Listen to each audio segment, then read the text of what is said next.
Our ancestors of long ago lived in a very different concept of the world from the one that we know today. Perhaps the greatest difference was in the universal recognition that reality was spiritual, not material.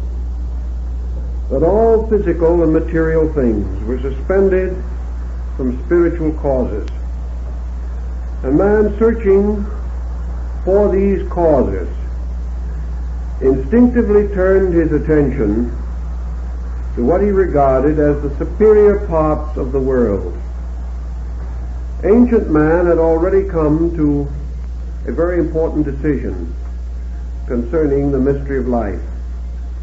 He assumed it to abide in the furthermost parts of the world and the innermost parts of himself. To him and to those who came after him, the term heaven came to have a double meaning. It was not only the spiritual abode of the blessed dead, the home of the gods, and the dwelling place of beings that never became visible to our perception. Heaven was also the great diffusion of space, this tremendous vaulted mystery that seemed to enclose the world as man knew it. Therefore, when he referred to terms such as heaven and earth, he could have more than one meaning. Heaven could be the starry firmament and all that lay beyond it. The earth could not only be the planet upon which we live, but matter, wherever diffused or distributed through the sidereal forms of things. Thus in antiquity the world does not correspond either with the solar system or the cosmic system or the planet itself.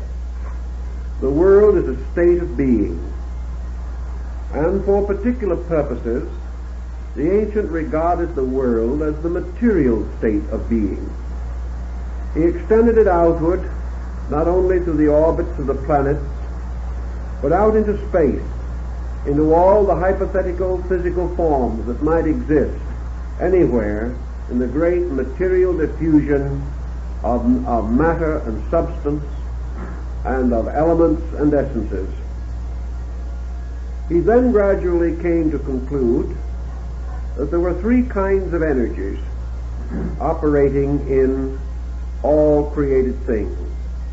The first was direct energy, which he associated with the sun, or with, perhaps more correctly, the great spiritual source of the solar life. The second was reflective energy, which he sensed as being turned from the surfaces of the planetary bodies, shining not with their own light, but with the lights of the heavens. And a third kind of energy, which he called material energy, which emanated from the earth itself and was a kind of physical kind of energy. Thus he had three energies: spiritual, psychic, material. And he called the lowest or material energy force. And he considered force to be the dominant factor in the moving and molding of matter. He considered reflective energy, or that from the planets, as formal, or relating to the principle of form, and therefore that all compound natures which are formed are sustained by planetary energy. He then assumed that the spiritual life and power at the root of things, consciousness, essence, life per se, came from a further kind of energy which he regarded as solar, or belonging to the pure light of a sun. He then populated the firmament with suns, declaring that they were scattered like flowers throughout the great field of the sky, and that all these blazing suns together constituted the collective spiritual energy which sustained creation. These suns were what he called in those days, particularly the Chaldeans, the father fountains of all things. For these suns were like vast springs rising in the fields of eternity, and watering with their life all of the structures which we call created or creation.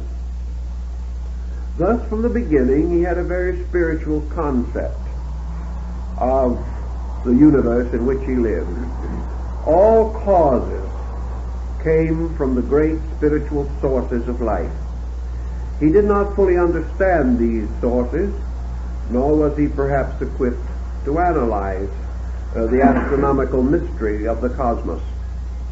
But he did live under the strong conviction that the sky that enfolded him was the source of a life which came from divine beings, and that the heavens were populated with a race of gods, and that the shining eyes of these gods watched him at all times, and they spread the mantles of their starry forms over the whole of creation. Thus religion inevitably borrowed much of its coloring from these spiritual ideals. Today we hold a somewhat contrary viewpoint. We build upward from matter. We assume our own material state to be a kind of center from which we seek to expand or spread out into space. Perhaps some do hope to find in space the answers to the mysteries of existence. But we are groping out towards spirit, whereas our ancient forebears lived forever in the acceptance of spirit. They lived forever in the realization that their little life was rounded by a vast spiritual scheme or plan. It was natural that the ancients, possessing as they did so strong and powerful an interest in philosophy, should have gradually organized the primitive opinions and convictions that had arisen in human experience. Thus, by degrees, theories were developed, concepts were formulated to explain the great mysteries of space. These explanations were not essentially very different from our own. We use more scientific terminology, and we have certain calculations to support our opinions. But ancient man did not differ so much from us in conclusions as we might immediately suppose. We assume that he must have been ignorant in comparison to what we know. But as we have said in other talks, primitive man seems to have possessed an intuitive power to grasp at realities. He lacked the words, he lacked the convenient terms and idioms with which to express what he had discovered or what he had felt or known. But at the same time, he has left us, perhaps crudely but effectively, the record of his contemplations. So astrotheology must include this understanding of space, of the worlds, of creation, and of the laws governing all of these things. Perhaps one of the most complete expositions of this we have will be found in the religions of ancient India. Here we find astronomer Brahmins, students of space and time, working with the great foundations of knowledge even as we labor today. These ancient Brahmins not only possess unusual intellectual powers, but a tremendous daring of spirit which enable them to evolve and perfect concepts that almost overwhelm us even today. Their estimate, for example, of the length of life of a solar system was so mathematically amazing that we do not yet dare to believe it, yet we have never proved it to be untrue. All of these extensions, mathematical, scientific, rational, resulted in the gradual integration of a great concept of macrocosm-microcosm analogies of the operations of laws on different levels, and the gradual extension or expansion of the things that we know out into the great vistas of the unknown, seeking to conquer that which is beyond our sensory perception with the pure strength of our reasoning and intuitional faculties. So we have some interesting points which they made, which come within the province of our present thinking. And so we will attempt to expound at least some phases of their beliefs on these matters. To the ancient Brahmin, to the ancient Hindu scholar, space was first of all a totality, a unity. It was not an absolute diffusion going on forever and ever. It was a totality without boundaries, as far as we can conceive boundary. It was an allness that was also a oneness. For space, to these ancient people, was the ultimate answer. It was the only recourse of the mind or of the reasoning power in attempting to analyze the existence as we know it. All lines of research, all endeavor, all contemplation, moving from the familiar outward to the unfamiliar, passes gradually into a rarefied atmosphere in which mind and contemplation seem to fail. There is somewhere out there a point or a condition in which the conceivable fades into the inconceivable, the knowable into the unknowable. That which has an existence in time retires into an eternity.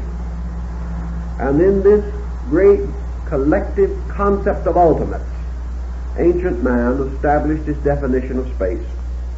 Space was ultimate. Space was unconditioned, for it preceded condition. It was ultimately again unconditioned because it extended beyond condition. All things that exist arise in space and vanish into it again. Thus space, and all that it represents symbolically, is the eternal. It is that which has neither beginning nor end. It has no upper nor lower parts. It has no superior or inferior members. It goes on forever. Every part of itself full of life. Every part of itself germinal and seminal. Every part of itself capable of releasing beings from itself. It is a completely rich, inconceivable kind of earth, an invisible earth in which everything grows. And everything has its taproots in space. For from this one eternal condition, all other conditions must come. Thus this unconditioned cannot be vacuum, cannot even be continuum as we know it. It must be total fullness. Space must be the most complete of all things. There can be no lack anywhere within it, no strange bubbles in which it is empty. It cannot contain or consist in vacuum. It is total fullness, total allness, and it is therefore also and continuously the source of every conditioned existence. Thus space and the great field of the sky came symbolically to be associated. Space, however, was more than sky, because we must realize that the ancient did not have a material space. He did not know of space as merely the extension of matter. To him, space was essentially a spiritual fullness. But in his scientific thinking, he was not content merely to use a platitudinous definition of spirit. To him, spirit was not a theological thing. Spirit was actually a condition, an endless, eternal fullness of all things. Spirit was life, total life. Life capable of producing an infinite diversity of lives, but of itself one. Space was an absolute nutrition. Space nourished everything. All things directly or indirectly are fed from space, because everything that supports life is in turn supported by space. The space is the ever-providing. Space is the ever-benevolent parent. The space spreads itself and diffuses itself so that it is everywhere. There is space between every dancing atom. There is space between all cells. There are spaces between planets. But these spaces are not emptiness. They are bridges of fullness, binding things together. Space also contains within itself the roots of the binding and loosing. It does act as an eternal agent of binding. Nothing can escape from it. And in some way, beneath its invisible and apparently completely flexible azonic constitution, there is something that is fixed, something that is firm beyond all firmness, strong beyond all strength, and enduring beyond all endurance. Thus space carries within it foundation, place, and in its own mysterious way, moving upon itself, it engenders time. For time is an unfolding, a moving of duration in space. And on and on and on these calculations, these reflections, these meditations go, until ultimately the ancient world regarded space as the final God, the absolute deity. Absolute because no one could find any way of discovering the finite within it. It maintained all finite things. They were parts of it, but it was totality, and the only totality. And everything that exists, when mingled with everything else that exists. These sums together can only equal space. So space is not only the place in which all things are, it is the substance from which all things come. And within it move the laws and principles by which all things are guided and directed. And in space we have great foundations, not only of energy, of time, and of duration, of extension and dimension. We have within it also the great orders of organization. Space is totally archetypal. It contains within itself an infinite diversity of patterns, for it contains every conceivable form, every conceivable structure, every conceivable radiation or pattern or design that can exist anywhere. All the different forms of flower and fauna, all these are forms which have their roots in space. Therefore space is formal also, for it contains the right of all things to have form, and it bestows form according to law. Somewhere also among these infinite diffusions of space lurked the principles of universal law and order. Here were the great patterns, not only of form and of structure, but of moral, of ethics, of all cultures and arts. All of the discoveries that man can ever make on any level or any plane must first exist somewhere in the infinite fullness of space. It was quite conceivable, therefore, that this term space had far more meaning than we give to it today. It became a symbol of the totality of life, the total and complete sufficiency of this source from which all things gain not only their right to exist, but the very elements and essences of their existence. Now this space was populated with a concatenation or order of powers. And this order of powers extended beyond any dimension that we can conceive. For just as surely as there is an infinite number of living things upon this earth, so there is an infinite number multiplied by itself of things existing in space. And in space we find the race of the giants, the race of the great divine heroes, the gods who are over worlds and over creations. And the ancients, struggling with his concepts, seeking to determine the way in which all these things operated, came upon a mysterious pattern of septenaries. Everything evolved or developed in terms of sevens.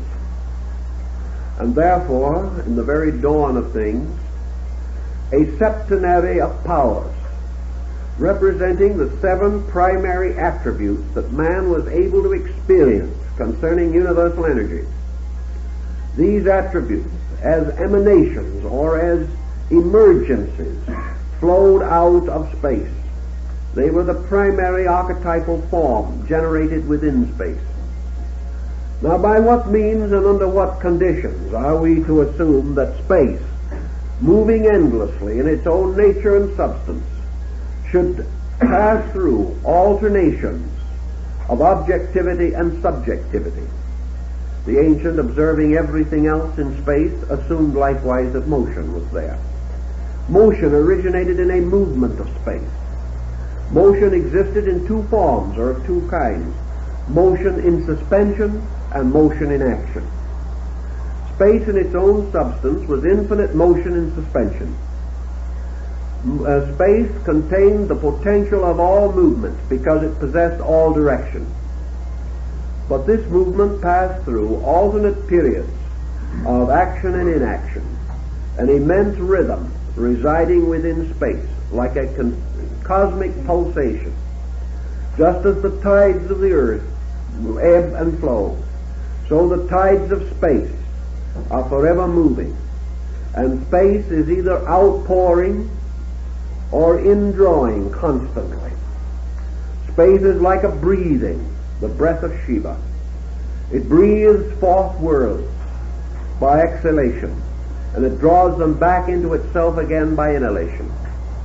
Thus everything in space is either moving from the spatial energy or returning to it again, forming great arcs and resulting in a curved continuum which ultimately ends in an infinite circle. These things, therefore, these beliefs, caused the ancients to assume that at certain times and under periodic conditions, space became objective. Space moved from its own pureness into the extension of itself, remained there for a time, and then flowed back again in what the ancient Indians called the days and nights of Brahma. And in the night of Brahma, the universe, space, cosmos slept, and in the day of Brahma it came forth again into manifestation. And when it first came into manifestation, it burst forth as a radiant or glorious energy. And this glorious energy was immediately broken by space itself upon the spectrum of itself to form the great basic spectrum of 7 colors, 7 powers, 7 gods, 7 lights. So according to the ancients, when space becomes creative, there comes forth from it 7 foundations, 7 immense principles of principles, dependent upon principle. 7 magnificent energies of energies, dependent upon energy. These energies are conditions of energy.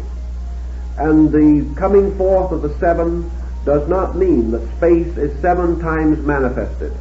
Rather, that each of these manifestations is 1/7 of the potential of space, so that when they blaze forth together to their own total fullness, they reveal space. And these 7 became 7 great suns. And these 7 suns are totally invisible to the sight of man. They are 7 great centers of cosmic life, and they are so vast and so inconceivable that their bodies, the bodies of these 7 together, constitute all known and unknown space. They form a strange overlapping of circles and of planes or levels. But these 7 together extend beyond anything conceivable to man, for they have no actual boundaries except the boundaries of eternal space itself. These 7 great suns in turn gave birth out of themselves to 7, each one to 7 more suns. And these in turn burst forth and broke apart and radiated as 7 more, until this division took place 6 times. And the universe was filled with these blazing suns.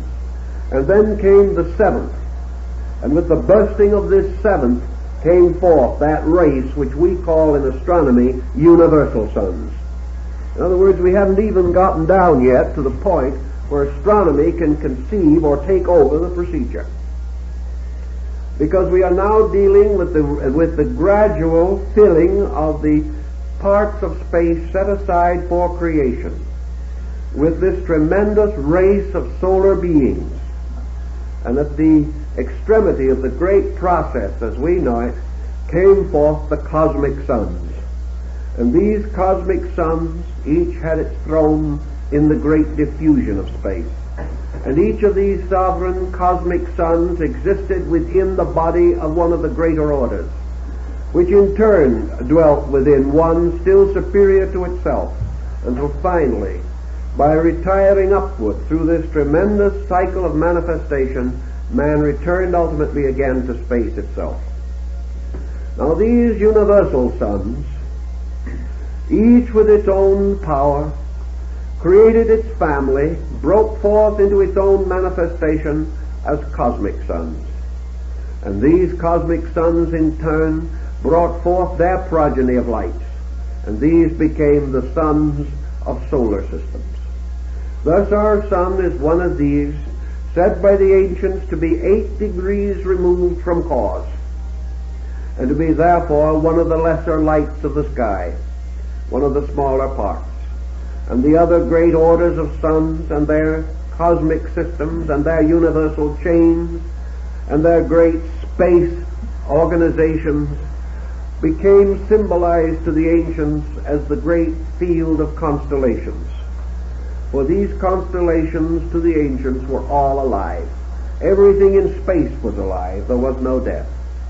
And these orders above us were simply races superior to our own, races of solar giants, each in turn part of some order greater than itself, until finally out of all this mystery and diffusion came the simple mystery of our own solar world.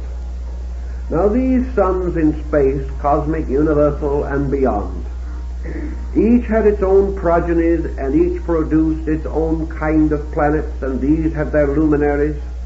And within the orders of all these great systems, creatures came into existence. Creatures whose names we know nothing about, but who were the citizens of vast orders infinitely greater than our own. Some of these orders were so great that our entire solar system would not be as large as one of the simple organisms evolving within one of the still greater ones. All of these speculations came finally down to man's concept of the solar deity. And the solar deity was therefore the direct focal point of all these other powers. And through the solar energy, all of the vast organism of chaos and cosmos were released into the consciousness or integration that formed our way, our planet, our solar system. Thus we have a kind of concept of space that is pretty big, one that is almost too large for us to contemplate. And within all of this tremendous diffusion, everything is unfolding and evolving according to law. And this law is not something imposed from without, but something which is natural to the energies themselves, by means of which this diffusion is maintained. All of these processes obey their own natures, and as each thing obeys its own nature, it becomes the law for those things less than itself, or that exist within its own nature. Thus the total purpose of a thing becomes the law of its parts. A man living within the mystery of the solar field, therefore, follows the laws of the sun, and follows the geometry and psychology and astronomy of the solar world itself. Man contemplating these things from his own earthly position, looking up therefore into the sky and unable to contemplate the totality of this mystery by rationality, divided space into 3 stratifications, that is, suitable to his own comprehension. He recognized that there were more classifications, but they were simply beyond him. But he did see in space 3 apperceivable things, 3 qualities that he could to a degree comprehend. And the first of these great diffusions of the firmament he called the first motion, the primum mobile. the great motion of the world. And he declared that this motion, this rhythm, this tremendous continuance of ever-flowingness represented to a great degree the life of God. That this life was a life forever in motion, both quantitative and qualitative motion, far more than anything we know. But he likened this motion to the tremendous motion of the heavens. He saw the heavens moving about the earth in a great pageantry, an eternal processional, without beginning or end. Then the second division of the heavens, which he recognized, was a kind of psychic field, which was located between the first motion and the firmament. And this psychic field was the seed ground of souls. For as all spiritual things had their life in the first motion, so souls had their life in the first formative processes of space. Souls were therefore the oldest of forms, inasmuch as they were all compounds, composed of a spiritual and a material factor. The third part of this great circle of the heavens, the third concentric layer of it, the one inward and nearest to man, was called the firmament. And this firmament was a kind of wall built around space, a crystalline wall, enclosing within itself the mechanism of the solar system. Therefore, beyond the planets and their orbits were these three divisions of the sky, going on and on and on. And in these divisions were the abodes of the great creator gods. Always these gods dwelt in the heavens, in the firmament, because to the ancients the heavens represented the sphere of causes, the sphere of principles and energies, the invisible from which the visible came. And this invisible was a world of itself, a thing apart, populated by beings that were real but invisible. And to these were given various names, and they were called the gods. Now the firmament, as because it enclosed the solar system, and therefore represented the uppermost parts of our physical solar world, this sphere was like a mountain, for it was above the earth, and it was far above the range of mortal mountains. And to the Indian philosophers this mountain was Meru, the abode of the gods. To the later Shivites it was Kailasa, the great mountain of Himavat. It was the Olympus of the Greeks and the mysterious Jerusalem golden mountain of Christianity. It was a mountain because it was above, and men lifted up their eyes unto the hills from whence cometh their help. So man, looking upward, did so not just quantitatively or physically, but in a symbolic sense, a looking toward the superior. And this superior for him was this strange sky that closed him in, as with a curtain of blue spangled with stars. In this process, therefore, we begin to see how the ancients devised their egg of the world, the strange shell of this egg being the firmament, and beyond the firmament another world extending on and on. We get a very good picture of this concept in the Revelation of St. John, also in Muhammad's night journey to heaven, and in the divine Pymander of Hermes Trismegistus. Here we also find it in the descent of Istar through the seven gates of the descent into the underworld, because this heaven abode was separated from the earth upon which man stood by the royal arches of Enoch, the royal arches of the sky, the arcs of the planets. And as man ascended through the orders and orbits of these planets, he came near to the empyreum, or the great abode of the stars, the firmament. And by inspiration, by inward illumination, this ascent lifted him above matter and into the abode of the gods. And this was represented by placing a small door in the sky, through which St. John is said to have passed in his mystical reveries. to examine the world that lay above. And here he found the sea of glass, before which stood the throne of the Eternal, hymned by the 24 elders, surrounded by the angels and symbols, and in the midst of it standing the Lamb with the seals of revelation. And in this great vision then, we had man moving into what he regarded as the causal universe. And below this causal universe, within the mysterious walls of the firmament, was a mythological universe, a universe of means, represented by planets, and finally a universe of ends, represented by elements. Thus the universe consisted of a cause moving through certain methods or means, and finally flowing into receptivities or ends, called material or substantial. Thus we find also in these ancient mythological concepts, all life, as Plato points out, falls into generation through the Milky Way, and from this, descending by the ladder of the planets, comes ultimately into material embodiment. The Greeks had many legends and fables about these things, but I think from the standpoint of astrotheology, we have to assume that the ancients recognized the 12 signs of the zodiac and the great northern and southern constellations, forming altogether 36 major patterns in the sky. That the ancients represented these or recognized them as the channels through which the great universal energies beyond man's conception flowed down into the mystery of his solar system and into the mystery of his own corporeal life.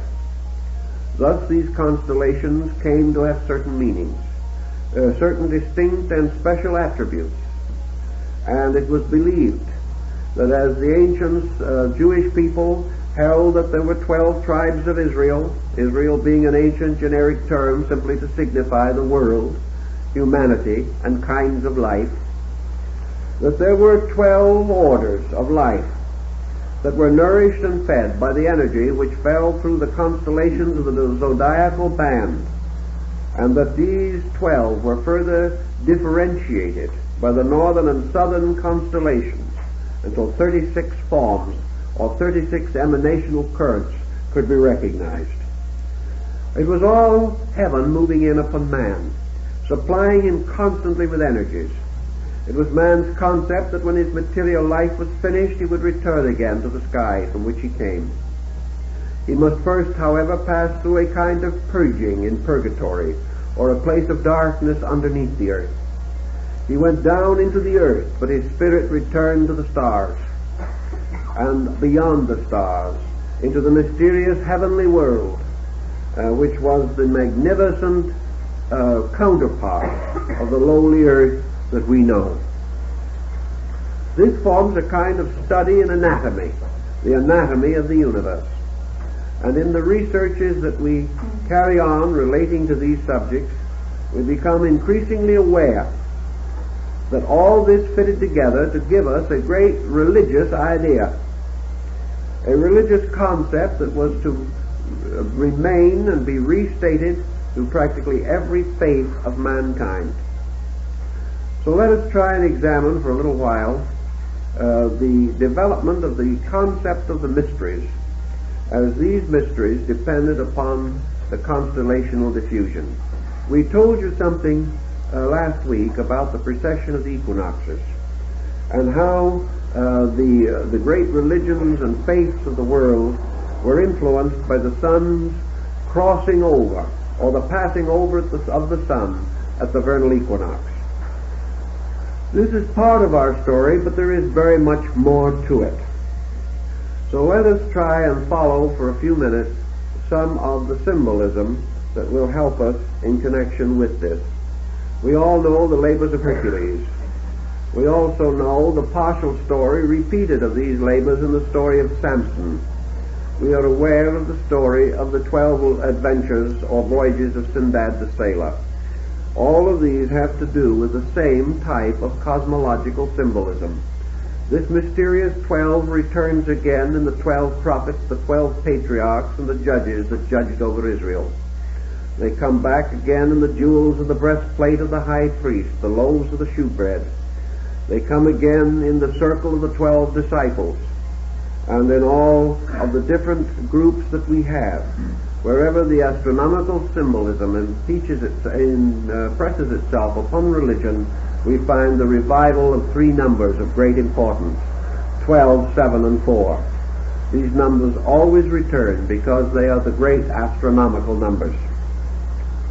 If then we assume that the world moves around this great circle, which was the golden or yellow road of the sun in the ancient Chinese philosophy, we see life proceeding in this way. We find also that in this pattern, a solar system such as ours must be part of a constellational diffusion. The ancients said that our sun is a small star in the tail of one of the fishes of Pisces. Therefore, that we belong to a being or a group of beings called blessed souls, and that we are therefore ourselves one of the 12 hierarchies. That the lords or powers of the 12 signs were referred to as hierarchs. The hierarchs, for example, of Capricorn were the archangels. The hierarchs of Aquarius were the angels. And the hierarchs of Pisces are humanity. Humanity, therefore, is a divine being, a hierarchy. And this divine being is one of the 12 orders of life, supported by the zodiac, as we find it encircling the empyrean.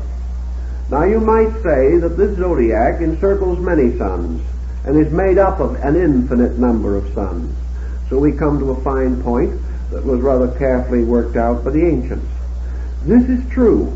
Every star that forms part of the zodiacal mystery, and even those not directly within the band of the zodiac, belong in some mysterious way to these 12 hierarchs.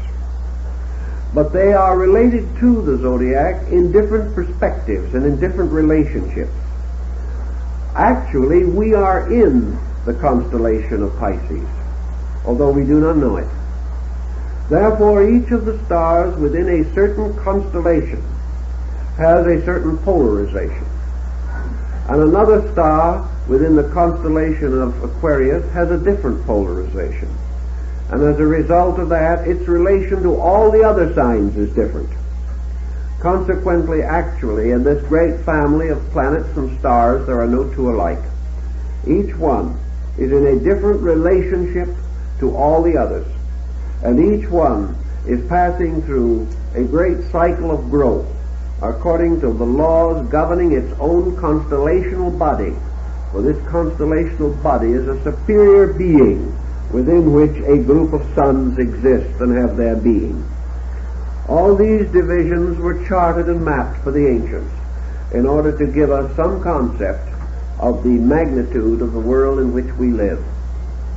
Man being of the sign of the fishes, the constellation of Pisces, becomes the dominant note in connection with him. And therefore, as this was the hierarch of the blessed souls, it indicates that within this constellation, regardless of the particular sun involved with its attendant planets, there is a certain kind of growth going on, a growth unique to this particular world, to this particular sphere of growth and development. And this growth is the kind of growth that we call evolution. The fact that man and all creatures known to man must attain by a kind of growing distinguishes the hierarchy to which they belong. Man must therefore evolve, releasing from within himself by a sequence of patterns and laws the potentials locked within himself. Man is therefore placed in a world of self-improvement, a world of becoming, a world which was not known to the angels, a world that was never experienced by the archangels, because their orders of growth are different from our own. Their way of unfolding is entirely and totally dissimilar. We have therefore this strange world in which we must earn our bread with the sweat of our brow. We belong in a merit system that is peculiar to us. We belong also to a particular type of being which has within itself this great problem of ultimate assimilation. Pisces, or the sign of the fishes, is the end or the last sign of the great zodiacal band. Therefore it is the sign which has to do with the gathering up of all other signs and all that has gone before. It is a sign that has to do with the fruition of previous labor. It is the sign which precedes the sleep or the rest of the gods. Therefore it is the sign of the old and the end. It is the sign of things having reached destination, having completed arcs and cycles of purpose. And in this we find man living under the strange principle of retributional law, a law peculiar to his hierarch, and a law which he must fulfill. Man, therefore, of all creatures, is most strongly and profoundly affected by these laws of karma, of destiny, because they belong to the constellation to which he is a part. And all life growing in that constellation grows by the laws he grows by. But a different group grows under an entirely different pattern of laws. Also, man has another quality derived from this hierarch, and that is the great compassional factor, the great priesthood. For in a strange way, the sign of the fishes is the sign of priesthood. For it also has to do with that part of the solar system from which the new cycle is to be born. Therefore, that which goes to sleep at the end of humanity becomes the beginning of a new birth in time, a new organization, because it is the end of an old, the binding up of a cycle, the completion of things, the paying of debt, the compensation for all things unfinished, and finally, out of this total completeness comes the engendering of a new order of life, a new way of life. So that in a wonderful way, this sign represents the way of spiritual rebirth into another sphere or another plane of action. The ancients had all these keywords and all these keys and codes by means of which they identified the activities and powers of the different constellational groups. And each star had its way of life, and each constellation had its laws and its governors, and the principles by which it was eternally modified, or it eternally advanced in its own destiny. This brings us to another concept in ancient astronomical symbolism, namely that space is full of mind, that all of these great sovereign bodies are mental entities as well as spiritual beings. They are mental energies because the ancients were convinced that the suns were alive, that they were not merely masses of energy, but they were the bodies of blessed gods. And we find this so beautifully told to us in the Emperor Julian's oration to the sovereign sun. These suns, these great centers of life everywhere in space, were conscious, rational beings. It was only in comparatively recent times that man came into the conviction that he lived in a world in which he was conscious and other things were unconscious. Ancient man believed that he possessed a minimum of consciousness, and that these greater beings around him were far more conscious and far more luminous and far more aware than himself. Man could not understand these beings, but they could understand him. Therefore, the great central suns were centers of understanding, and therefore of benevolence. And each sun was a being with a spiritual integrity, a rational power of penetration and judgment, and an active principle of generation. These powers operating together meant that these great beings were actually creatures, tremendous, inconceivable creatures, yet at the same time, like all creatures, possessing sentient powers, possessing a kind of self-knowledge and a knowledge of other things, as man possesses these faculties to a more limited degree.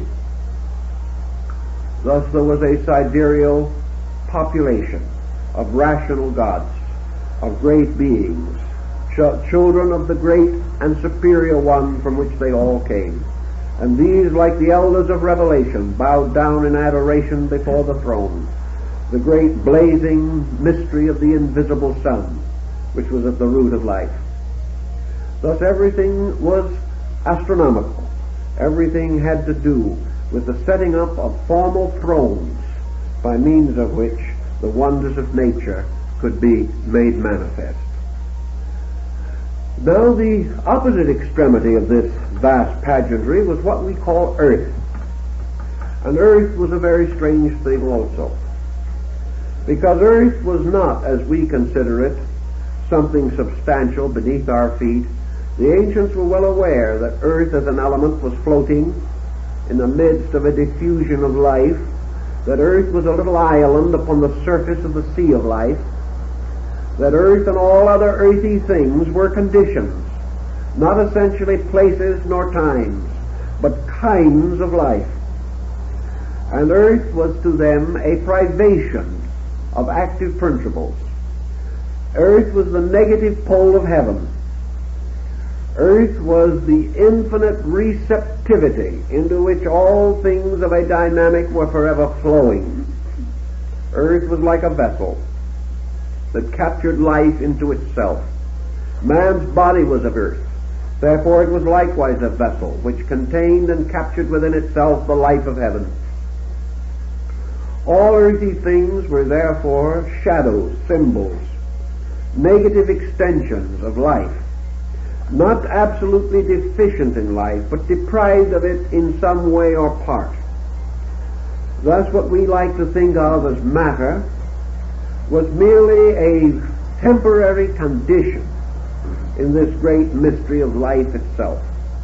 But the ancient also had the realization that this matter, which was the source of body, which was the source of this strange prison world in which man finds himself, that this matter as a polarization was absolutely essential to the kind of life that man has to live.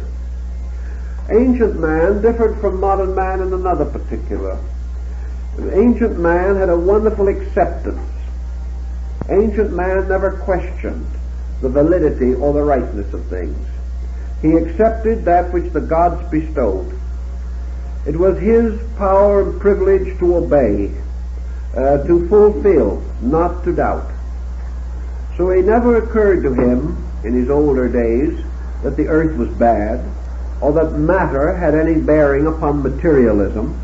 He never conceived of materialism as we know it, where materialism is simply a kind of worshipping of matter, whereas ancient man worshipped light and the sun and space and the gods. But if we have become a little inclined to develop a matter fixation, it is simply because in our way of life, matter is the only thing that we can see, and only things composed of some kind of matter or containing material elements are visible to us.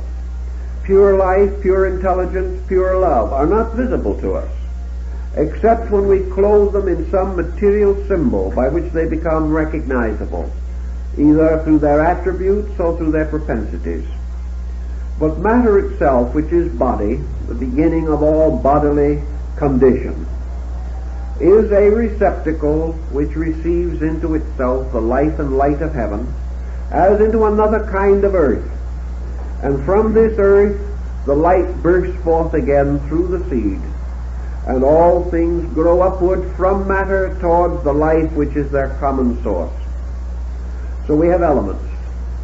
Elements not only on our earth, but elements throughout space. For space everywhere is polarized.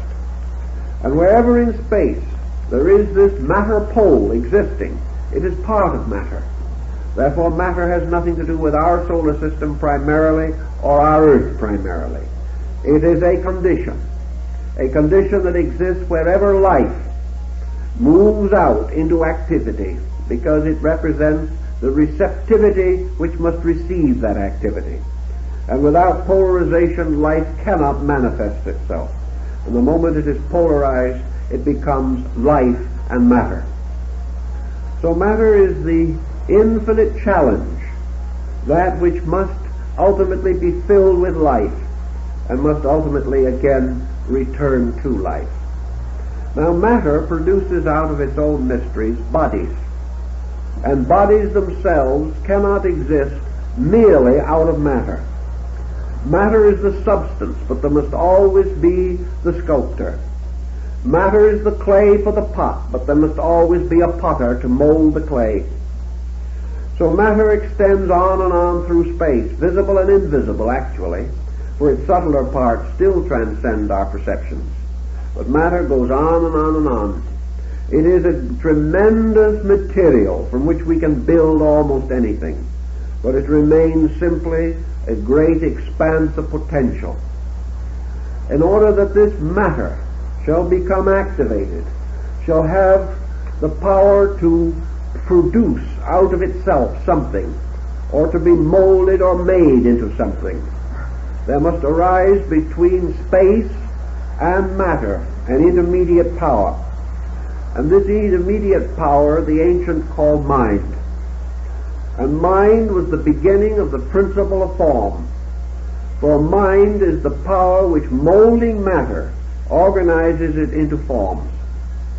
Therefore, wherever mind operates upon matter, there is form. And both mind and matter disappear in the form. And there is a new compound or a new substance that seems to appear. And this new substance is a species or a kind of life. For minerals, plants, animals, men, supermen, deities are compounds of mind and matter. And wherever these compounds arise, we have the emergence of tangible, growing, unfolding forms of life. The molding of matter by mind makes many wonders possible to us. So the ancients interposed between the firmament of the fixed stars, the great spiritual agency, and the elements of the earth, fire, air, and water, the primordial elements which they knew. Between these two they placed the mysterious septenarial hierarchy of mind, and they formed this mind out of the mystery of the 7 planets. And this mind became, by its original power, the thinker; by its reactional power, the reflector. And therefore, by the will of mind, by the creative action of mind, things are generated and formed. But by the reflective power of mind, things are regenerated and reformed. And when mind reaches the point in its development in which it moves from generation to, we might say, regeneration, when it passes from the conquest of matter to the revelation of itself through matter, it then moves into a level which we call psychic. And the soul is the regenerating, redeeming, transmuting power which arises from the reflective attributes of mind. So the ancients had their 7 planets, which formed the rational focus.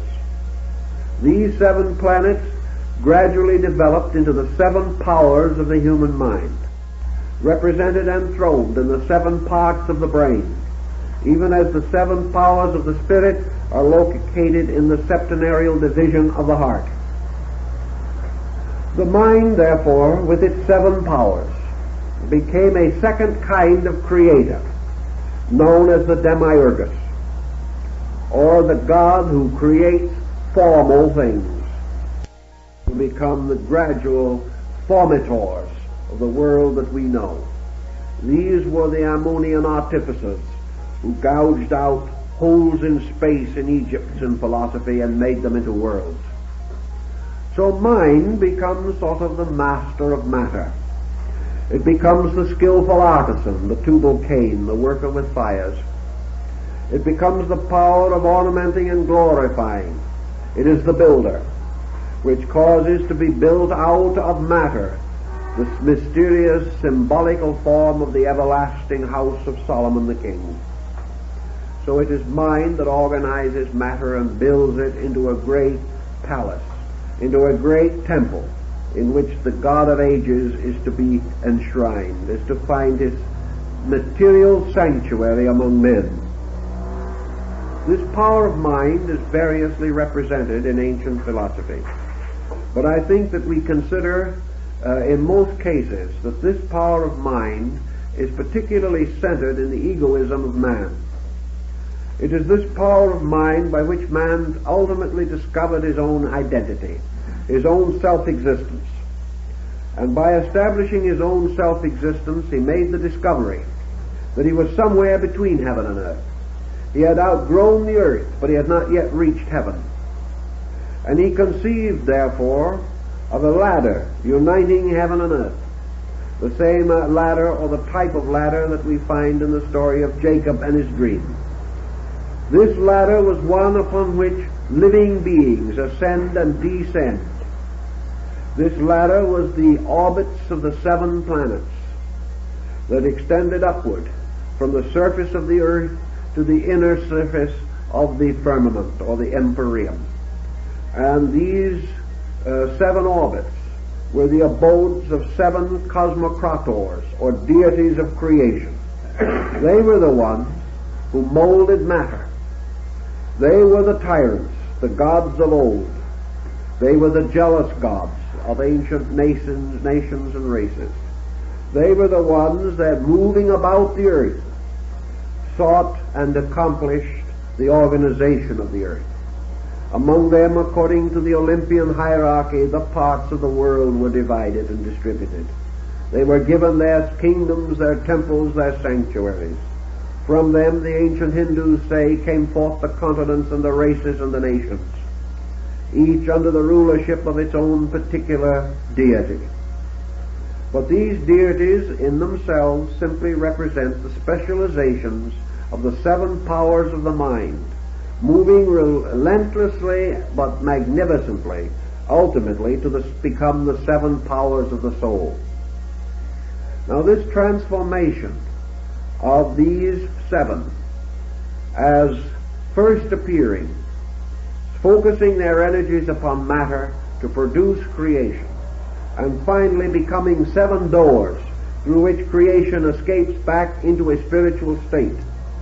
This strange difference, the descending and ascending powers of these planetary arcs or arches, are represented through the involutionary and evolutionary motions of energy. So in the initiation rites of ancient man, we find this set forth in such symbolism as the hymn of the robe of glory.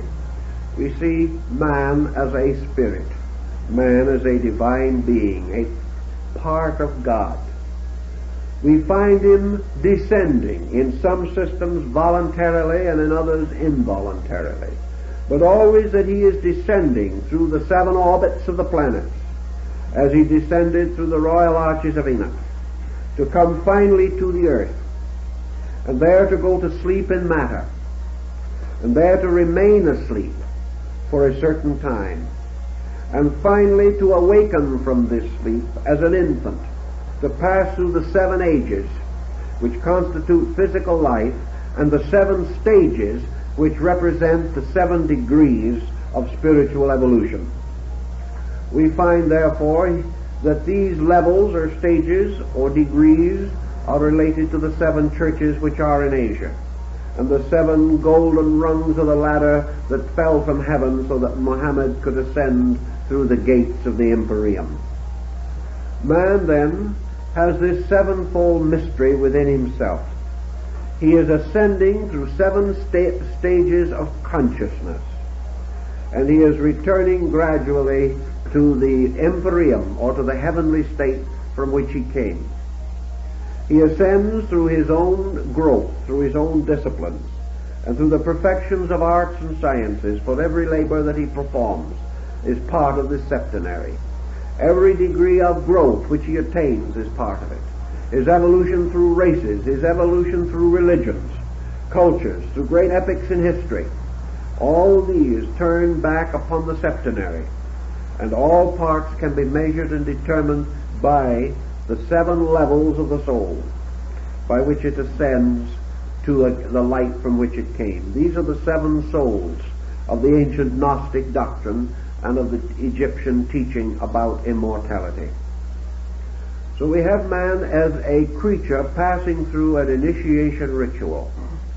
He descends to the 7 orbits, becomes locked in the abode of darkness, and then from darkness he re-emerges. And in your doctrine of Neoplatonism, you find the 7 steps of consciousness ascending from opinion through sense to knowledge and finally upward to illumination, which is again the perfection of the psychic life in man.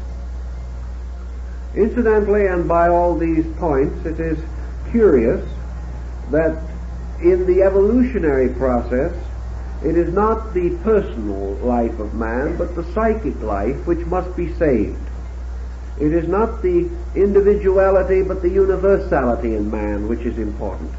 And this must be brought ultimately and finally to its total liberation. So we have these orders of ancient planets. And we go back to our Greek system, and we find several things that are of great interest to us. In the Greek theology, for example, we find that originally the great God was called Heaven. And this God was called the great Father God. And he was Uranus, the sky deity. And this sky deity ruled supreme for a great period of time. And then his kingdom was taken from him by Saturn. And Saturn in turn lost his kingdom to Zeus. And Zeus, in order to save his kingdom and to make possible its ultimate regeneration, fashioned in a mystery and carried in a golden thigh bone the mysterious infant child Zagreus, or Dionysus, who was to be the radiant personification of the God himself. This deity, Dionysus, was for the salvation of the world. Now let us see what this all means when we start to develop it.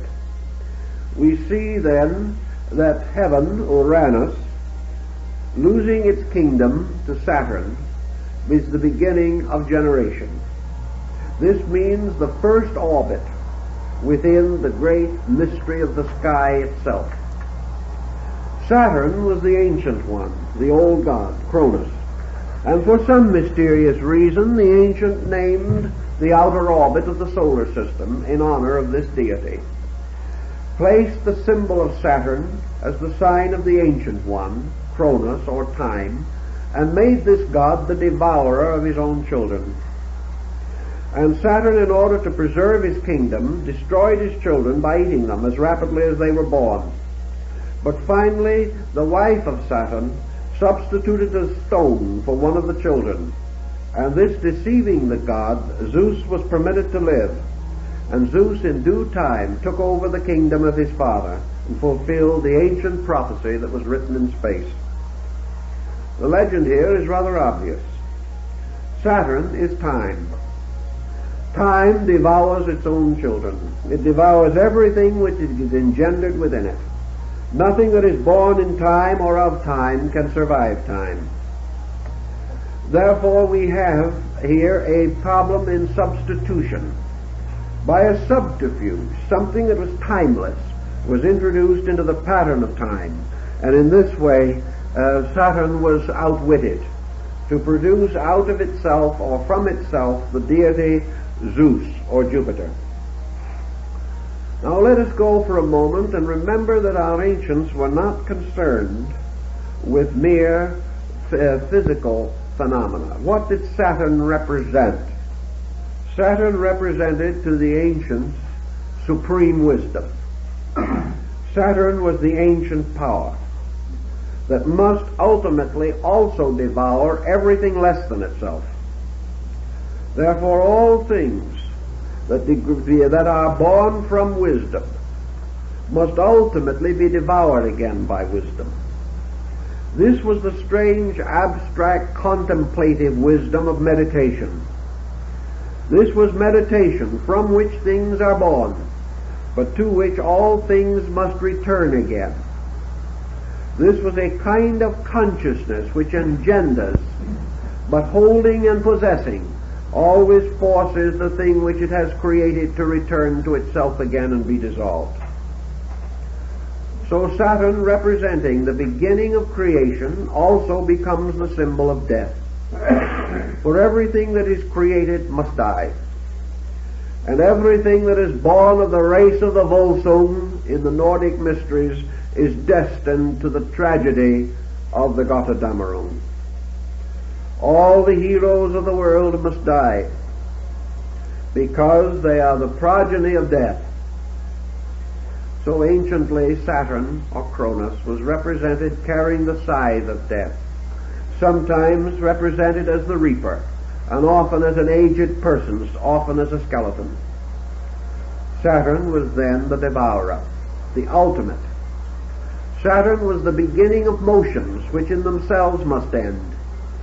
Saturn was the beginning of separation, which is itself the supreme illusion and must lead ultimately to the end of its own existence. So Saturn plays many parts, often apparently in complete conflict with themselves, but always there is one underlying principle underneath, and that principle is that Saturn is strangely both beginning and end. Saturn is the hope and the end of hope. Saturn is death, and Saturn is everlasting life, depending upon the direction of the motions. For the ancients believed that from the rings of Saturn, souls were cast back into the empyrean or space. Saturn is the graveyard of all things, but it is destined, according to the Chinese, that all the earth shall someday be a graveyard. Everything that is mortal comes under the power of this Saturnian principle that is the absolute tyrant. And yet by another mystery, one child escaped the destruction. One child could not be devoured by the god. And what was the symbol of this child? Why did Zeus survive? This is a very interesting and knotty problem in Greek philosophy and Greek metaphysics. But it seems that Saturn gave birth out of himself to one principle that could defeat himself. And the nature of this principle we have to find in the very processes of contemplation. For in the meditational mystery, there is in the state of illumination that power which can escape death, the power that is born of death but comes to eternal life. There is in the composition of all things that which is born but cannot die. This mystery is the mystery of the soul itself. For the soul is the only thing that has a beginning in time, but an eternity of continuance. Such was the Greek concept, inasmuch as the soul, outgrowing the mystery of life, was alone capable of the experience of immortality. Zeus survived the strategy to destroy him, and in time became the master of the kingdom. Now Zeus at this stage represents the infantile aspect of the soul in its, we will say, in its potential, not in its potency. And Zeus becomes a kind of autocrat. Zeus becomes a very tyrannical thing, because he is the symbol of imagination and because he has to do with the dream of creation. And from Zeus, in his dreaming and in his mystery, there come forth certain principles and powers. And one of these principles or powers is the horn Zagreus, which is carried within his father's thigh, the mother Semele having been destroyed by thunderbolts. And this horned deity is Mars. Now Mars therefore, is the next in our order of descending planetary orbits from the sun, from the sphere of Saturn. And Zagros, in turn, is Mars, or the dynamic energy of the Titans, or the titanic powers which force the world into existence. And the power of Mars is the power of will. Therefore, out of the experience, out of the mystery of imagination, out of the creative potency of Zeus, comes the symbol of will.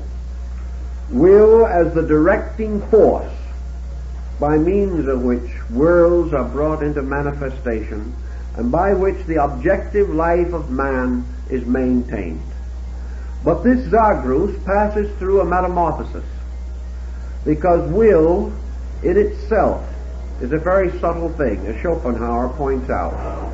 And out of the mystery of will comes the alternative deity.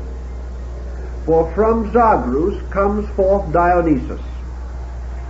And this change is accomplished without death or without the changing of personality.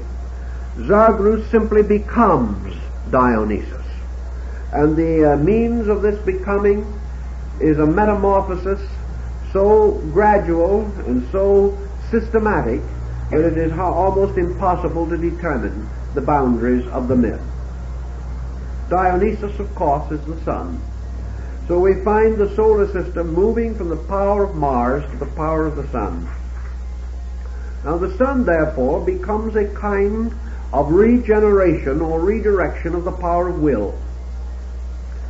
And out of will, the will of the creating factor of Zeus, the will born of heaven, comes this other kind of will, which Burmese terms the divine will.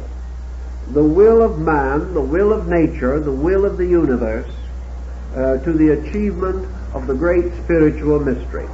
The regeneration of will.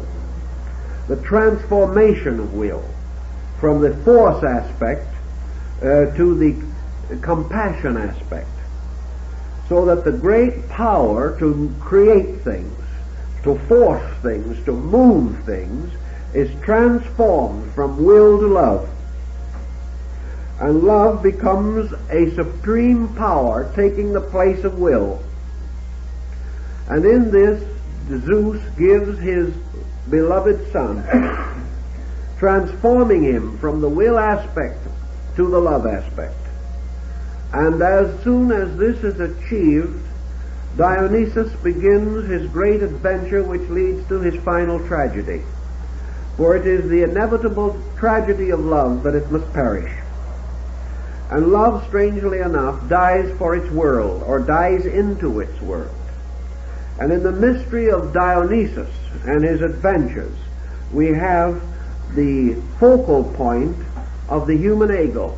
Dionysus becomes also the human spiritual entity, born of will and perfected in love. A creature created by a fiat of power, but perfected by a renunciation of power.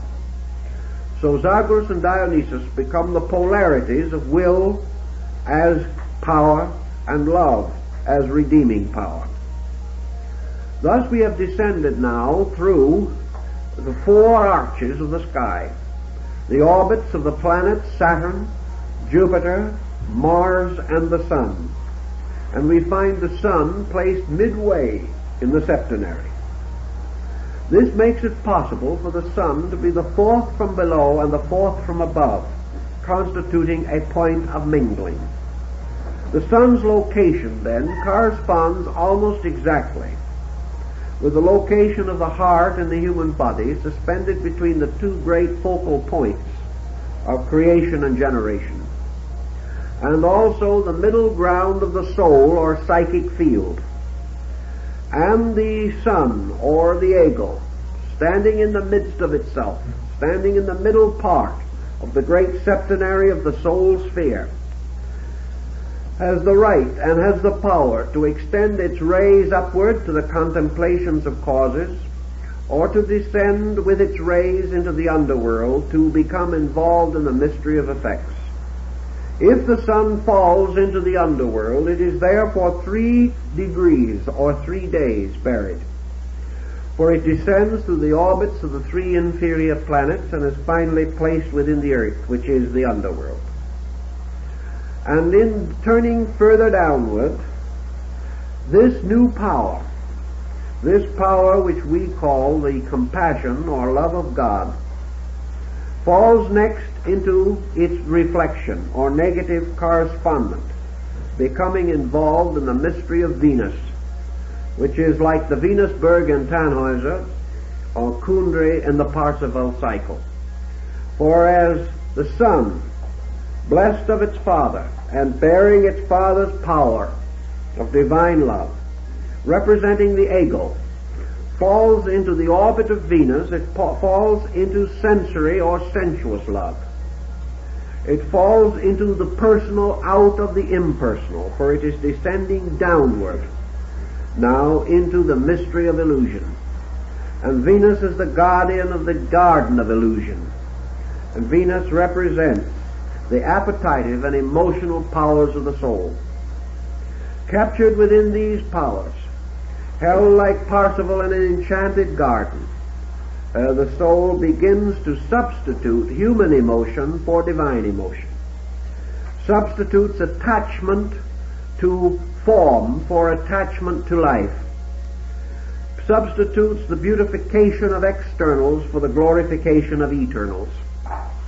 And so this great psychic entity falls into the orbit or sphere of Venus, who is the mistress of the oceans, born out of the sea, born out of Maya or the dream. This mysterious descent, according to the Greeks, was represented in their mystery rituals by a series of sensory temptations, which, unless the candidate could overcome them or withstand them, meant that he was led astray into the mystery of darkness. From this orbit, the psychic nature falling into generation, and now we will say clothed with the emotional power of Venus, therefore with sensory appetite and emotion, falls then into the orbit of Mercury. And in the orbit of Mercury another factor takes over. For Mercury is the symbol of the critical intellect. Mercury is the symbol of sensory perception, deriving its authority through the 5 senses. Thus the objective sensory perceptions of man are represented by Mercury. They are the senses which are the messengers of the gods. They carry the sensory reflexes from the external world to man, and from man outward to the external world. But by now he is captured in the illusion.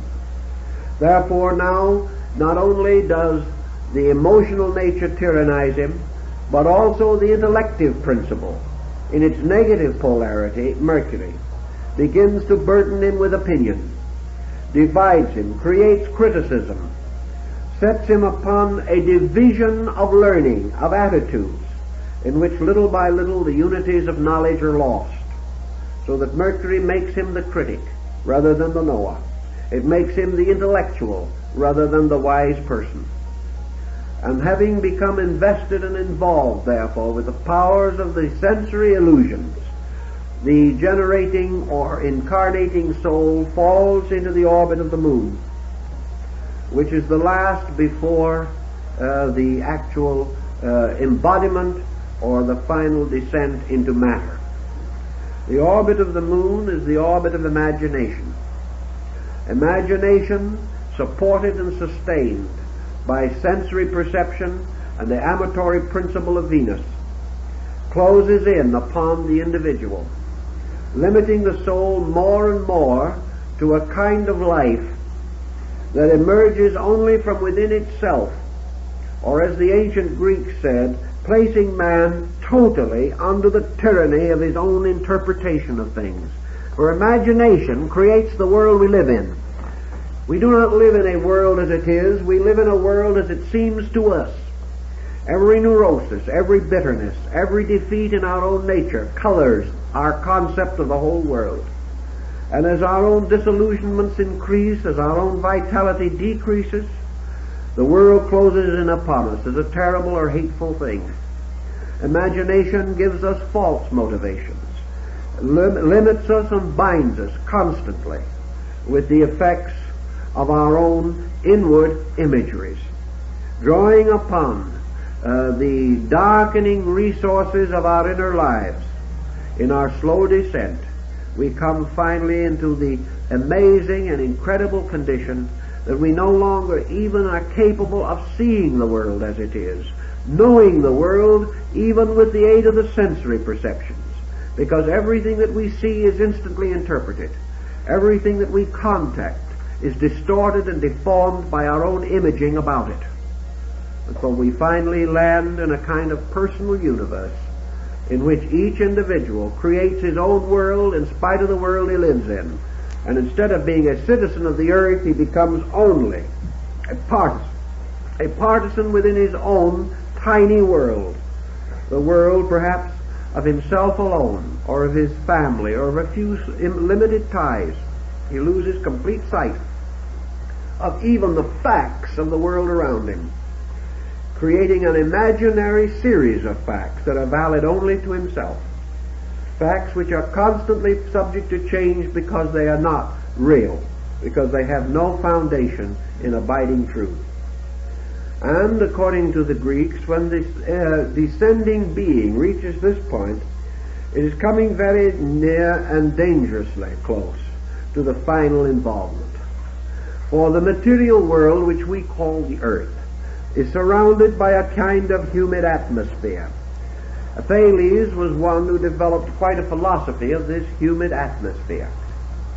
But having reached downward now to the orbit of the moon, the soul is swept down into the humidity of the earth. And this humidity closes in upon it as water upon a drowning man. And once, as Heraclitus points out, that this humidity captures the descending being, it intoxicates it. And the peculiar fetid aroma of death which is on the earth, the strange world earth which is made of the rotting of things, as the ancients said, that as life crawled out of prehistoric slime and mud and the elos of the primordial sphere, so the earth itself is a strange kind of humid atmosphere, like that in a hothouse, where we have the smell of the earth and the strange steaminess of it.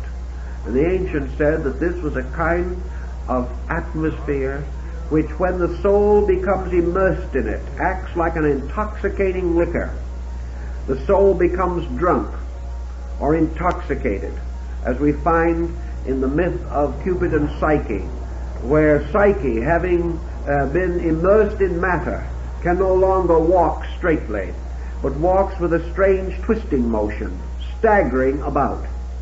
This staggering of the soul in the humidity of the earth was said to lead it finally to the point where it drank the waters of Lethe and passed into total unconsciousness concerning its own nature or its own substance. And in this unconsciousness it is born into this world as a physical being, born unconscious. Not only born unconscious, but doomed to remain unconscious. Not only through the childhood and infancy, but into maturity and old age. Because consciousness truly must have escaped in some way from this humidity of earth. And if it does not escape, it is never able to express itself. Thus man, even in his maturity, carrying on the projects of his living, advances by staggering, advances in a strange circuitous route, advances like the crab, making one step forward and two sideways, never straight, because the soul is intoxicated by matter, and it wanders about, unable to extricate itself from the fumes and from the strange purgatorial mists that rise from the earth. Of course, this is the symbolic story as told in the mysteries, but the point of it is rather obvious. that the being, once enveloped and enmeshed in the substance of body, is locked within it. And being thus locked within it, struggles desperately to escape, but cannot find any way out of body. This was the beginning and end, essentially, of the doctrine of Socrates, was that man must discover a means of rescuing his own being from the strange humidity which we call ignorance. Ignorance being the strange property which intoxicates the soul when it enters into the sublunary sphere which we call the earth. So having brought the soul now downward in the mystery ritual, down the rungs of the ladder, we find man completely locked, yet with all this locking bearing within himself all the powers of the hierarchs from which he has fallen, also containing the mystery of the orbits of the planets through which he has descended. He has been locked by the 7 deadly sins, or the negative poles of these planets. He must now unlock them by developing the 7 cardinal virtues of the soul. He must ascend once more through the 7 churches which are in Asia, and he must open the 7 seals of revelation, and he must learn to understand the Vedantic mystery of the opening of the 7 chakras, or symbols of soul release, by which man ascends again into the abode from which he came. To make this ascent possible, the ancients say that institutions were set up in the world, and these institutions were in every case in some manner reminiscent of the universe. The temples of the ancient gods were built in the forms of constellations and of worlds, and the great forms that were used throughout were either the forms of man himself, representing in his structure, as Leonardo da Vinci points out, the measurements of the cosmos, or the great canon of rules by which the merits and values of all things may be estimated. Man himself, contemplating the productions of nature and the productions of art, is stimulated, according to the Greeks, by the dawn of memory. In other words, he must first of all activate the lower faculties of his own consciousness. From the moon he gained imagination. Imagination, by its abuse or misuse, cast him into matter, causing him to look downward, see his own reflection in the pool, and like Narcissus, perish trying to embrace the likeness of himself. But man, ascending, must ascend back through these orbits by transmuting each of the energies and making the destroying powers the redeemers. He is able to do this because within himself was placed the blood of Dionysus. He contains within himself the life of the solar mystery. And because he possesses this, he is potentially capable of overwhelming or overcoming the creatures that guard each sphere all the way back to the world from which he came. Man is greater than the angels. Man can escape because by nature, origin, and substance he is superior to the thing in which he is captured. If man had been created in or differentiated from any one of those 7 levels, he could not ascend above it. But because he was created above them all, he can be restored to his own natural destiny. Because he was enslaved rather than created, he can be liberated rather than annihilated. Thus that which is within him, being superior to the world, cannot die with it, but can be rescued or separated from death by the mystery of the ascent of the ladder of the 7 stars, the jewel of the 7 stars of Egypt, the mysterious ladder rising from the tomb of the Egyptian priest, upon which, on the rounds of which ascends the Binu, or bird of the soul. So man's locked within matter, finding locked also within himself the 7 lights of the candlestick, and the 7 mysterious angels before the throne. he discovers that within him are the 7 powers which imprisoned him. And each one of these powers, through cultivation, becomes a liberator. Therefore, man, to redeem himself, must redeem the 7 powers of the planets. Thus, in the ancient alchemical mystery, the philosopher's stone was composed of the substance of the 7 planetary metals, which, when properly brought together, or purified, or redeemed by rotations, as they were called, would ultimately produce the elixir of life, the philosopher's stone, and the universal medicine. So, coming back up, man discovers that imagination is to be now his leader. He must redeem imagination. And this redemption of imagination is perhaps one of the labors upon which man has worked from the earliest periods of history. He has been trying to use this strange formative power within him to ennoble rather than to destroy. He has sought to escape the pit that we are in today and make out of this neurotic instinct the great creative agent, the magical agent of liberation, as Paracelsus described it. For imagination is the thing that makes it possible for man to dream that he is better than he is, dream that he is able to achieve. For everything we have fashioned and created in this world was first in the imagination of man, and then by building a foundation under dreams, he advanced the common cause of his kind.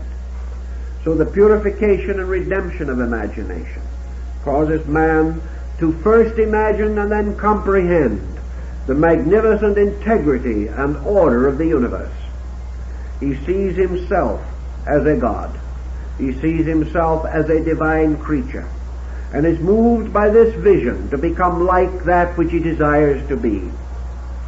So out of imagination then comes what the ancients would have definitely called a certain sensory organization. And on the level of this sensory organization, we probably can place the whole structure of science. For here, with the mind's lower faculties under the rule of Mercury, man begins the integration of his world. He begins these projects of the mind which seem important to him, but which in the universe are probably totally unimportant. They are important only for what they can do for man and not for what they can do for the universe. But gradually, science organizes sense perception. It takes the sensory perception away from the superficial and the obvious, organizes it, tests it, tries it, disciplines it, until finally man develops what we may term a scientific method, an orderly procedure for the cultivation of those things which he has imagined, and what poets have dreamed, scientists have caused to come about. And having therefore organized, integrated, and made methodical the faculties of sense perception, man can now use them for liberation rather than for bondage. Instead of being drowned by the senses, he makes use of them to open doors into larger worlds and to carry him forward to a still greater achievement. And in this achievement and in all these problems, he runs against an obstacle. For sense and imagination both run against the obstacle of ambition. And ambition is a powerful passion. Ambition is one of the powerful emotions associated with the negative pole of Venus. It is not ambition just to be great. It is this ambition which is the true passion of the soul, by which it is driven. And this driving of the soul by emotion leads it first to disaster and finally to redemption. For it is the redeeming regeneration of the emotions, by means of which man slowly emerges into a world of friendship instead of a world of fear. It is by the redemption of emotion that man becomes capable of being a friend, capable of a pure affection for life, for beings, for persons, for conditions, capable of a humanitarianism which places the common good above individual good, and causes love of self to be finally dissipated by love of good. And so by degrees man takes love, which once bound him to his own ego, and uses it to release his skill, giving benevolence to knowledge, giving depth to illusion or sensation. And so finally these factors all contribute to the elevation of man and the ultimate improvement of the total structure of human society. Man then returns once more to the level of the Dionysian estate, which is the orbit of the sun. And here man finally exhausts those things for which the sun stands. For the sun not only represents the source of life energy, but because it is a center of light in a field of light, it represents the primary factor of individuality. Individuality is the root of egoism. Individuality is the power of the individual to see himself, know himself, and determine for himself. So this individuality, which was once a passion to be separate, gradually leads upward in its redeeming course until it reaches itself and comes back again to the level of ego existence in the concept of the perfect human being. The individual who has carried self as far as self can go, and having so achieved, and having brought self to its human destiny, the individual must go on beyond self. Man, having achieved the orbit of the sun, according to the ancient rites, had attained his potential humanity. He had transformed this potential into a potency. He was a human being. Until he has made this ascent and achieved this end, he is not truly human. Therefore he must attain his humanity by passing through the cycles of the mysteries. The lesser mysteries being of those planets which are below the orbit of the sun in the ancient system. Having attained, therefore, to the substance of his own existence, man is instinctively and immediately moved by another consideration. The moment we become fully aware of self, truly aware, we must become aware of the relation of self to other things. A man having attained to selfhood discovers that it is not the end, that it is not sufficient that man should be alone. It is not good for man to be alone.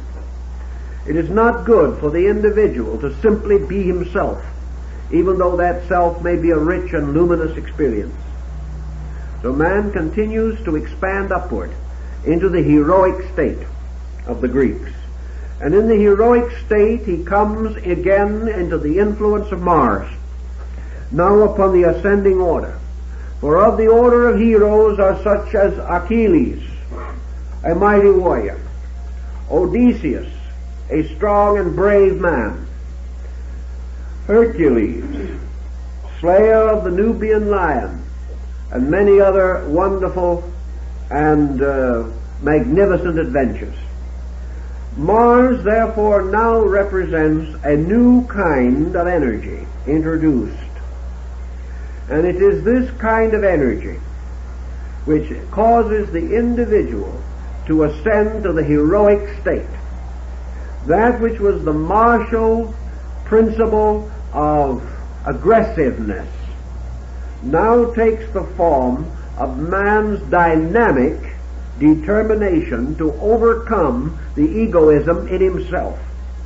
He becomes the armored warrior, like St. George of Cappadocia, the warrior who must slay the dragon of his own ego. He becomes, therefore, the overcomer of beasts.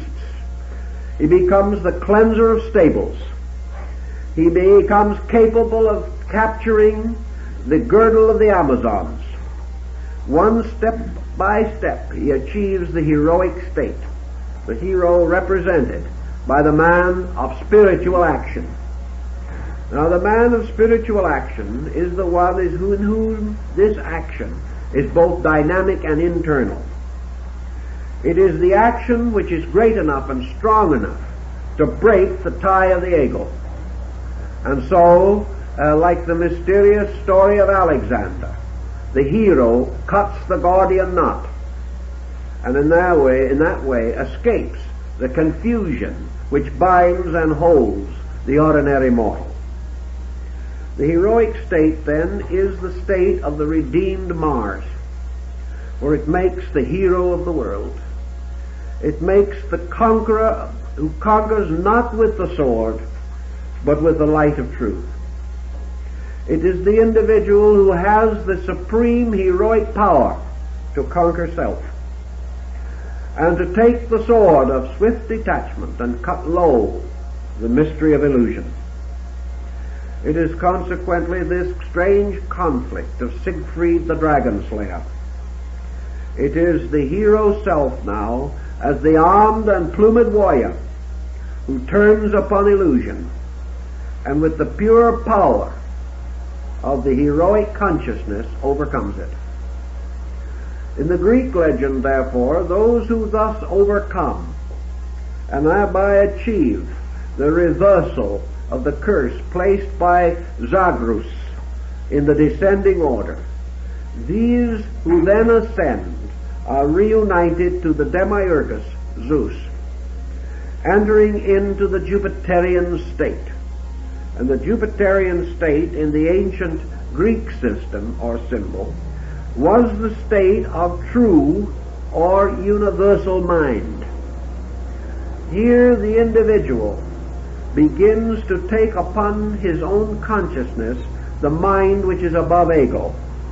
This is the higher monastic mind of India, the mind that transcends thinking as we know it, so that it becomes what the ancients called the legislative mind, the mind that begins to seek for and gain identity with the law.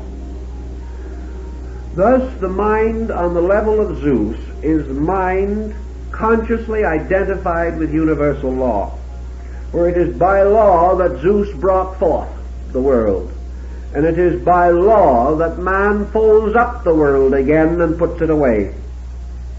It is this power in himself by which he is able to penetrate the world and to achieve identity with the laws that govern it, and in so doing to attain the deific state of the higher Eleusinian rites. Thus, this is the law, this is the type of mind that is the pure reflective mind, the mind which in the descending arc objectified to create the world, and on the ascending arc subjectifies to experience the power above the world. Thus it becomes the abstract or creative aspect of mind. And having thus accomplished its destiny as mind, it returns to the father whom it first outwitted, and that is Saturn. And it stands upon the edge of the mysterious world over which Saturn governs, and man as a being comes finally into conflict with the ultimate adversary, time. He comes into contact with the ultimate thing that says to him, you must either be created and die, or you must escape creation if you would live. You can rationalize, reason, and create with the mind, but still you will die. The mind will grow tired, the mind will grow weary, and there will be gods that will take away your kingdom, no matter how wise you are. As the wise Greek once said to Croesus, the richest of kings, who said, I have more gold than anyone in the world. And the stranger said, yes, your majesty, but a man with better iron will take it all. And no matter how far we go, according to the Greek cosmological concept, we come finally to the arch of Saturn, where the keeper of time and eternity awaits us.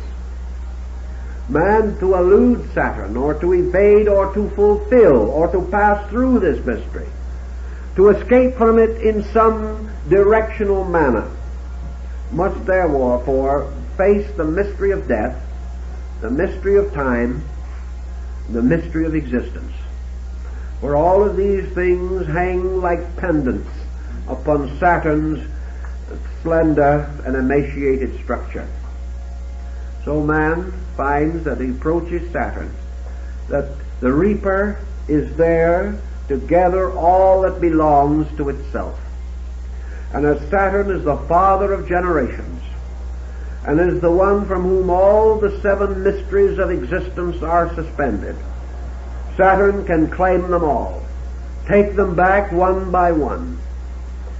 And only that which can survive the loss of the seven parts of the personality can survive.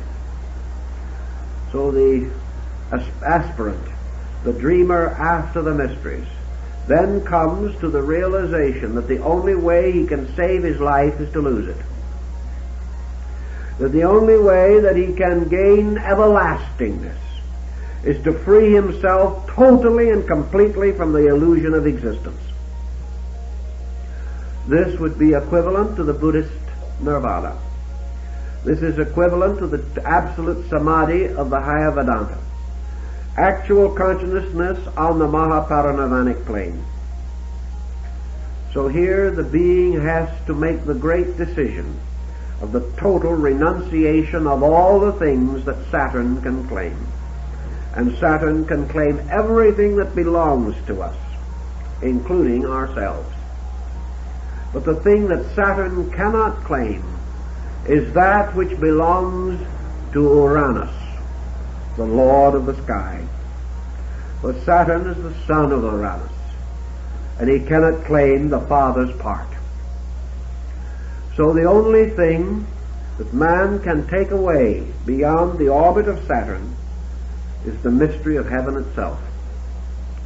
And in the Eastern tradition, this means that at the gates or on the mysterious rings of Saturn, all forms, physical, mental, psychological, must be dissipated and cast back into the great reservoir of substances from which worlds are fashioned. The only thing that can go on is pure heaven, which means the pure, unconditioned consciousness of man.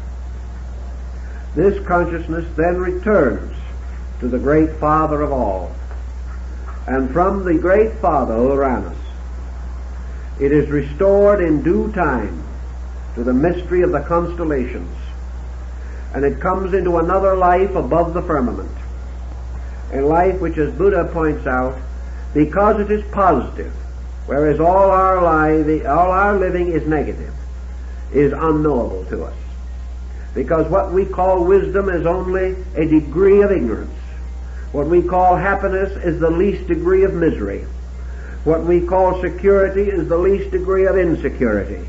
The positive facts of all of these things elude us, because they are all captured within the cycles of illusion which constitute the seven mysteries of the soul. Man, however, as a pure consciousness being, comes to Uranus. And in your astrological mystery, Uranus is the will of heaven, the divine will, the absolute authority of the universal energy consciousness itself. So man, escaping finally through the mystery of the arches and the arcs, comes to the eighth above sphere, which is the sphere of heaven. And here, as the golden verse of Pythagoras tells us, he becomes a blessed God, no longer susceptible of death. This is how your astronomy was made to become the instrument of a theology which has been scattered throughout the universe as we know it, throughout ours at least, and by means of which we have a skeletal form in practically every system of philosophy and ethics that we know. This mysterious descent and ascent of the ladder which unites heaven and earth as a series of moral qualities. And as our time permits, we will go into it a little further, but I guess that's about all we can do now.